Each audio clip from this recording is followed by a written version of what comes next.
Is this thing on? Focusing and all that? Nice, there we go. I'm gonna make sure it's recording, actually. Recording, audio, good. Make sure hair's good. We're good. Oh, nice. That was cool. That was sick. Maybe I need some coffee. Okay. You never know how much coffee you're gonna need. So I brought the whole pot, just in case. What's going on? Why are you seeing me on the big screen and not on stage? Why am I in my home office bedroom thingy-majingy? Well,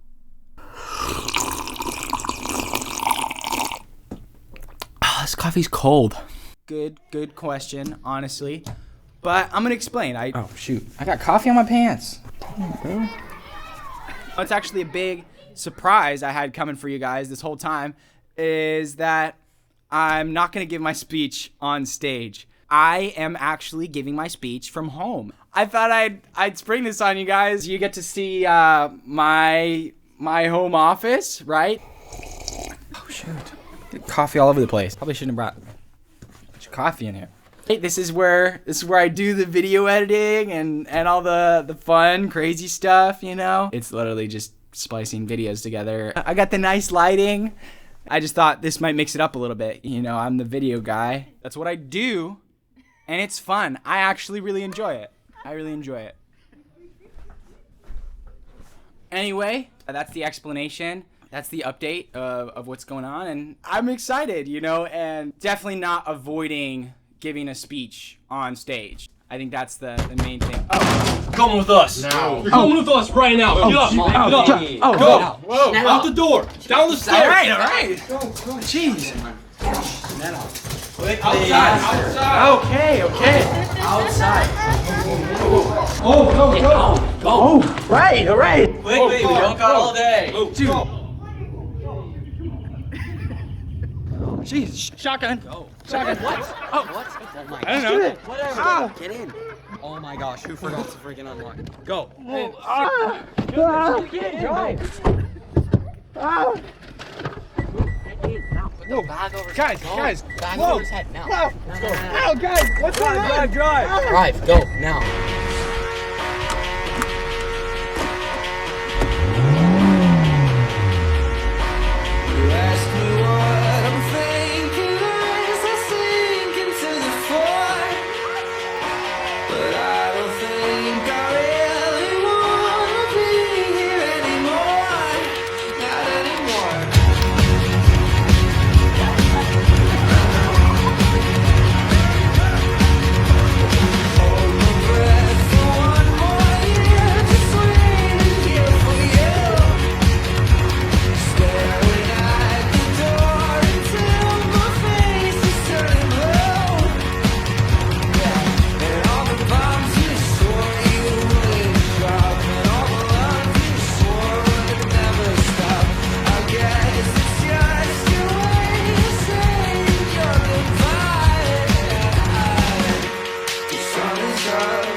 This is not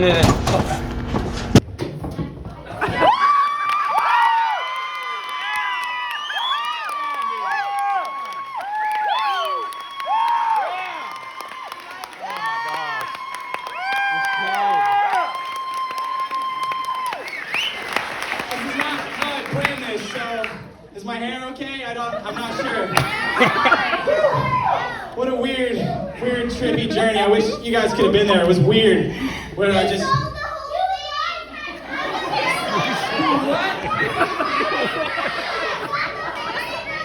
I don't believe that, but you'll have to tell me more about that later.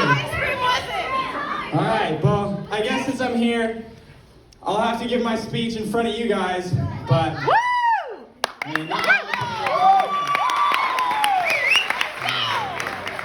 If you don't know, my name's Elijah Trask, and this is my senior speech, my next great adventure speech.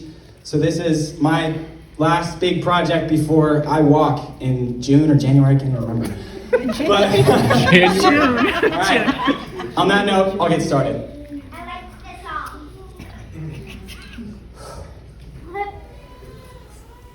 song. Long ago, in a building not so far away, I embarked on a journey that would later lead me to define my character and what kind of man I want to be as I grow older. But in 8th grade, I was an annoying and insecure young kid that had way too much false confidence for his own good. And no amount of negative reinforcement of people telling me how annoying or rude I was would break me out of the cycle. The most life-changing experience I've had at Acton by far was people coming up to me and asking me one very important and integral question. And that question is, who do you want to be when you grow older? This question may sound familiar, but I don't want you to get confused. The question we hear all too often is the question, what do you want to be? The choice of words here, either who or what, completely change the meaning of the sentence drastically. For instance, when we ask, what do you want to be, we're often asking in the context of career or your life's work. Basically, what do you want to do? What do you want to accomplish with your life? But this question has less to do with identity and more to do with a person's insecurities, as they're trying to define themselves by vocation and career-based aspirations, and therefore you also. But this is only a substitute for wrestling with your heart's true desires. The question, on the other hand, however, the question with that one pivotal word, who, this question holds so much more meaning, weight, and depth to it. And by the end of this, I will have convinced you why it's the question we should start asking each other more often instead. I've thought about this question as well as the answer to it for years now. Do I have the final answer for you? Absolutely not. But I'm excited to share with you that's exactly how it should be. You see, the question at hand has less to do with arriving at an answer, but more to do with the journey and the search within. Even when I'm, say, 30, 50, 70 years old, I still want to often take the time to ask myself, what are my values? What kind of man do I want to be as I grow even older? Because as long as I'm alive, that's still a valid question to ask myself. I think this often gets overlooked because we can become so absolutely sure we know who we are, right? But do we? Launchpad or high schoolers, right now you're probably thinking you've got to have your whole life figured out, your whole life put together, planned out, right? For God's sake, you're in high school already. How long have you had to think about this and you still don't know? And you're probably thinking of some good answers because the questions will come flooding in. As soon as you get into upperclassmen years, where do you want to go to college? What kind of job do you want to get? What car do you want to drive? Are you going to be able to pay for that? But in all seriousness, some of these questions are fun to ask ourselves, and I absolutely think you should. But when you do me one favor for your own good. Cut yourself a little slack. Because our greatest discoveries in life are yet to come, and there's no way you can or do have it all figured out right now. Some of you remember a speech that I gave in October of 2020. and where I praised heroes of mine, masterminds like Steve Jobs or Elon Musk, because of what they were able to do, what they were able to accomplish, the empires they were able to build. But for these men specifically, it came at a cost. Those of you in the studio now may have recognized my masterminds on the wall over there have changed since the speech that I gave. Why is that? Well, in my speech, I mentioned but brushed off the ill family character traits of a man like Steve Jobs, for example. I pulled from his stronger traits until I recognized the things I brushed aside were the things that I truly cared about the most. Building lasting relationships and loving well those I have the honor to do life with, those are my values. If you ask me now, what do I want to do? Thank you. I'd tell you, hey, I want to be a filmmaker. I want to play music, possibly even write some music. But that only starts to give you a small piece of the picture as I'm telling you who I am. If you dive deeper and ask me who I wanted to be, I'd tell you, well, I not only love storytelling, but I'm fascinated by interpersonal growth. And I'm thrilled by constantly changing and moving. In the same way that I always want to further my own character and integrity. Which leads me to the answer to that question for me, at least for now. I know it will change and grow as I do, and it should. But in this very moment, what is the answer? I know I want to be the greatest father to my kids that I possibly can be. I want to embody the kind of role model and friend that my dad has been for me all these years. And I want to practice and be comfortable with a kind of love that is self-sacrificing in nature, the kind of love that my mom has shown me how to do so well. And I want to be a man who prioritizes his most important relationships in life, which will someday be my own wife and kids. But above all else, I want to be a man that is fully and irretrievably in love with Christ and lives in a way that is so led by desire to know God more every single day. Now, maybe asking, how did I get here from that stretch? Let me bring you back to that 8th grade me I started to tell you about. In a time where I was deeply insecure and I had no end in sight to this persona that I'd created for myself. When I least expected it most, I started on this journey that has day by day led me closer to the answer that I have been asking this whole time. Who exactly is Elijah Trask? You see,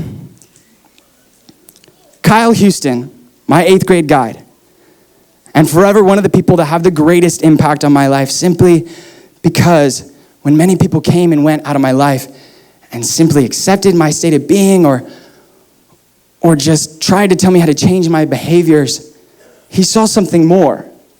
And he prompted the kind of questions to get me asking, not about the who that I was in that moment, the who I was dissatisfied with, but the who that I could be, the who that wasn't yet, that didn't exist. And Chris Trask, my sister and my dearest friend, even in the toughest points in our relationship, where I couldn't have been more stubborn, she stuck with me for hours, asking me life's hardest and deepest questions. Krista Pulsifer, when many teachers or instructors would have absolutely gotten fed up with my constant bombardment of pushback, she understood my need to challenge, that it was my way of further wanting to grow in life and understand what was going on around me. She also knew and understood that I needed to be challenged just as much in the same ways. She absolutely delivered on that. I thank you for that, Krista. So Kyle Houston, Chris Trask, and Krista Pulsifer, these all, and my parents and many others like them, they all had something in common. They all had something about them. They actually saw past the persona that I'd put out, this annoying young kid that I'd created myself to be. They saw past that to ask the questions, to ask me those very important questions of who I wanted to be. So if you're taking notes, or if you're trying to take anything away from this, remember this very part. It wasn't some mastermind like Steve Jobs or Elon Musk, some invention, some fancy gadget, some career choice that helped me realize the kind of person I wanted to be. It was the people who stuck around to ask some random kid some very important questions. The people who stayed around me long enough to ask not what, but who. That's my speech. Thank you.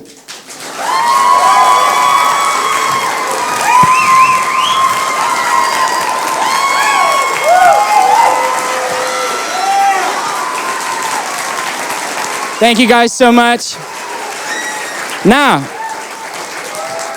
without all of you, you know who you are. Those of you that poured into me over the years, I would not have been able to accomplish anything that I have thus far. I wouldn't be able to stand in front of you on this stage. I wouldn't have been able to put together that video that I did. I wouldn't have been able to do anything without you guys pouring into me. I don't know where I would be. So I want you to know that I dedicate my best work to those of you who have poured into me over the years. Now, if you want to check out and follow what I'm doing these next few years and the years to come, these are the places you can find me, as well as we'll be playing a video of some of my best work compiled in the Launchpad section of this exhibition. So come back for that if you want to see it. Appreciate it. Thank you.